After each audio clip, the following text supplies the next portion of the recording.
옛날 옛적 거제도의 작은 마을에는 밤만 되면 나타나는 도깨비 이야기가 전해지고 있었다. 이 도깨비는 특별히 착한 사람들만 찾아와 복을 나눠주며 나쁜 사람들에게는 그들의 잘못을 깨닫게 한다는 소문이었다. 마을 중심부에는 박씨라는 이름의 성실하고 부지런한 농부가 살고 있었다. 그는 낮에는 자신의 밭을 가꾸고 밤에는 마을 사람들을 도와주며 항상 시간을 아끼지 않았다. 박씨는 성실함과 인자함으로 마을 사람들의 존경을 받고 있었지만 어려운 생활 때문에 늘 경제적으로는 힘든 상황에 처해 있었다. 어느 날 밤 박씨는 밭에서 일하고 마을로 돌아오는 길에 숲속에서 이상한 소리를 듣게 되었다. 호기심 많은 그는 소리가 나는 곳으로 다가가 보았다. 그곳에는 커다란 도깨비가 춤을 추며 놀고 있었다. 처음에는 겁이 났지만 도깨비는 해를 끼치지 않는 듯 평화롭게 춤을 추고 있었다. 도깨비는 박씨를 보자 금세 멈추고는 다가와 말했다. 오, 박씨 아닙니까? 당신의 친절함과 성실함을 매일같이 보고 있어. 그에 대한 보상을 하고 싶소이다. 박씨는 놀라고 당황했지만 도깨비의 착한 의도에 감명을 받았다. 도깨비는 그의 손에 반짝이는 금덩이 하나를 쥐어주며 그것으로 어려운 상황을 이겨내라고 말했다. 집으로 돌아온 박씨는 그 금덩이가 진짜인지 의심스러웠지만 마을 대장장이에게 가서 확인을 부탁했다. 대장장이는 그것을 보고는 눈을 크게 뜨며 말하길 이건 정말 순금이야. 이런 큰 금덩이는 본 적이 없어. 박씨는 그 금으로 농사를 위한 도구를 사고 마을 사람들을 돕기 위해 필요한 것들을 마련했다.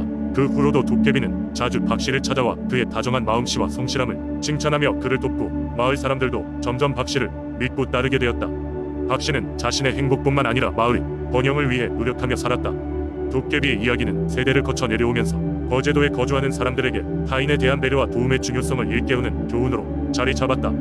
마을 사람들은 도깨비를 두려워하기보다는 징송하게 되었고 그날 밤 박씨가 있었던 그 숲은 도깨비 숲이라는 이름으로 불리게 되었으며 거제도의 특별한 문화적 전통이 한 부분으로 자리 잡았다. 그리고 박씨는 자신의 업적을 자랑하기보다 언제나 겸손하게 도깨비 고마움을 전하며 마을 공동체를 위해 헌신했다. 이 이야기는 오늘날까지 사람들에게 도깨비의 비밀스러운 선물을 상기시켰고 은혜와 친절함이 결국 어떻게 돌아오는지를 보여주는 상징이 되었다. 두 번째 이야기 우천 아산의 깊은 산속에는 인간의 발길이 닿기 힘든 외딴 호수가 있었다.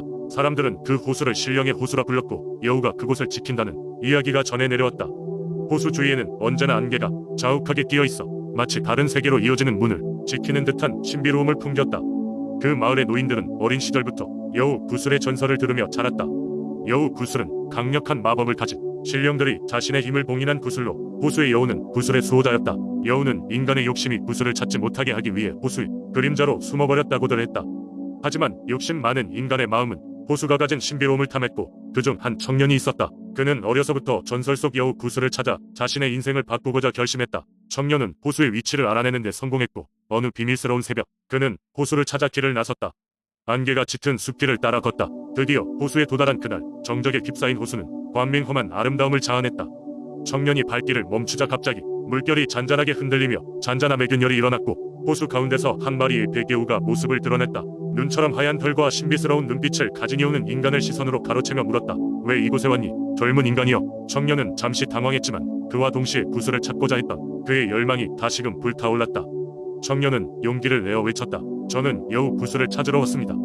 그 구슬로 마을에 평안을 가져오고 싶습니다. 백여우는 청년의 말에 미묘한 미소를 지었다. 인간의 욕망은 언제나 그럴듯한 명분으로 포장되지. 하지만 구슬은 단지 인간을 위한 것이 아니야. 그러자 여우는 호수 위를 뛰어넘어 청년에게 가까이 다가왔다. 그리고는 눈 속의 세상을 담은 듯한 구슬 하나를 청년에게 건넸다. 이 구슬을 얻으려면 진실한 마음으로 절대 탐욕에 휘둘리지 말아야 한다. 구슬은 그것을 간파할 것이야. 청년은 가슴이 두근거렸다. 송구스러운 마음으로 날카로운 여우의 말을 새기며 그는 구슬을 소중히 받아들고 여우에게 약속했다. 그 후 구슬의 은은한 빛은 그의 인생의 새로운 이정표가 되었고 마을은 구슬의 복된 기운 아래 점차 평온을 되찾았다. 그러나 시간이 흘러 청년은 삶의 여러 유혹을 만나기도 했었다. 그럴 때마다 그는 여우의 경고를 떠올렸고 구슬을 통해 얻게 된 지혜로 이를 극복할 수 있었다. 구슬은 그에게 힘 그 이상의 무언가를 가르쳐준 지도자 같은 존재가 되었다.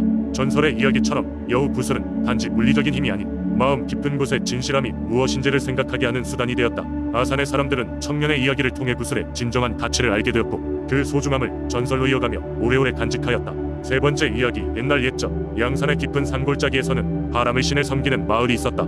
이 마을 사람들은 풍성한 수확과 안전을 기원하기 위해 매년 정해진 날에 바람의 신께 제사를 지냈다. 바람의 신은 보온 높은 산 꼭대기에 거처하였으며 그의 기분에 따라 마을에 때로는 평화로운 바람을 때로는 난폭한 태풍을 보내곤 했다. 어느 해 마을에 예기치 못한 불운이 닥쳤다. 끊임없이 몰아치는 강한 바람은 나무를 뽑고 지붕을 날려버렸으며 농작물은 뿌리째 뽑혀갔다. 마을 사람들은 두려움에 떨며 바람에 신께 여러 번 제사를 올렸지만 바람은 멈추지 않았다. 그 마을에는 한 소년이 살고 있었다. 그는 정직하고 용감하며 마을 사람들에게 친절한 성품으로 유명했다. 이름은 산두였고 바람의 신께 특별한 관심을 가지고 있었다. 산두는 마을 원로들에게 바람의 신을 달래기 위한 방법을 물었으나 원로들조차도 손을 쓰지 못하고 있었다. 그러던 중 산두는 마을의 전설 속에서 영감을 받았다. 바람의 신과 직접 대면하여 그를 달래는 이야기였다. 산두는 마음을 다 잡고 바람의 신을 만나러 떠나기로 결심했다. 마을 사람들은 그를 설득하며 만류했지만 산두의 결심은 단호했다. 그는 간절히 기도하며 바람을 잠재울 방법을 찾기로 했다. 산두는 높은 산길을 따라 여행을 시작했다. 바람은 강하게 불어 산두의 몸을 밀쳤지만 그는 포기하지 않고 계속 걸음을 옮겼다. 며칠 밤낮을 쉼없이 걸어들여 산의 정상에 도달했을 때 산두는 하늘을 나는 거대한 존재와 마주했다. 그것은 바로 바람의 신이었다. 신은 장엄한 모습으로 하늘 위를 유영하고 있었으며 그의 눈은 번개같이 빛나고 있었다. 산두는 두려움을 무릅쓰고 신 앞에 섰다. 그는 자신이 이곳까지 온 이유와 마을의 상황을 설명했다. 바람의 신은 흥미를 보이며 산두의 용기에 감명을 받았다.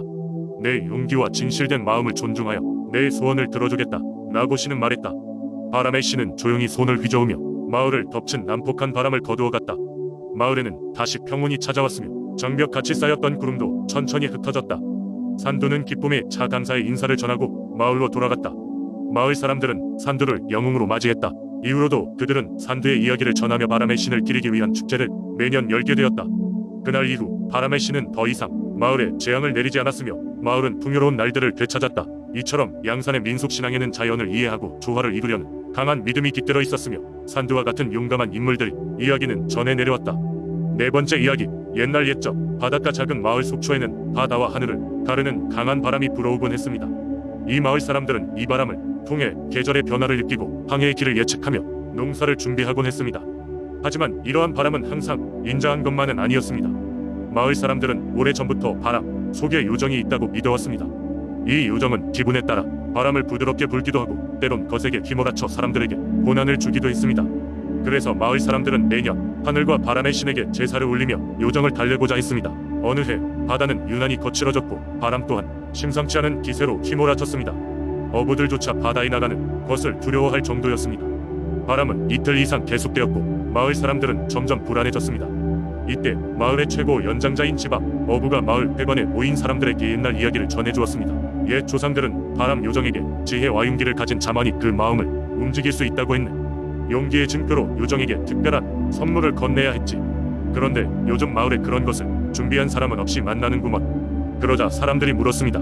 그렇다면 어떻게 요정의 마음을 눌릴 수 있을까요? 연장자는 말했습니다. 요즘 바람이 심상치 않은 것은 요정이 새로운 이야기를 듣기를 원하기 때문일 수도 있다네. 누군가 진심으로 요정을 위해 노래를 부른다면 길이 열릴지도 모른다네. 그때 젊은 어부 한 명이 용기를 내어 나섰습니다. 그는 평소 바다의 노래를 좋아했고 스스로도 작은 노래를 만들며 즐기곤 했습니다. 그는 마을 사람들의 기대와 두려움이 섞인 시선을 뒤로 하고 해변가로 나갔습니다. 그는 해변에 앉아 조용히 노래를 시작했습니다. 그 노래는 바다의 색, 향기, 그리고 파도가 속삭이는 이야기를 담은 것이었습니다. 점점 그의 목소리가 높아지면서 바람도 그의 노래에 따라 움직이는 듯했습니다. 몇 시간이 지난 후 바람은 차츰 잠잠해졌고 바다 또한 잔잔한 수면 위로 태양빛을 아름답게 반사하기 시작했습니다. 마을 사람들은 이를 보고 크게 환호하며 젊은이를 칭찬했습니다.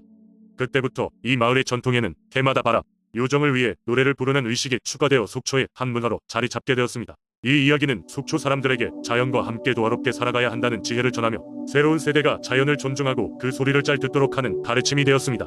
요정은 여전히 바람 속에 존재하며 속초 사람들의 이야기를 들으러 소리 없이 찾아오곤 한다고 믿어집니다.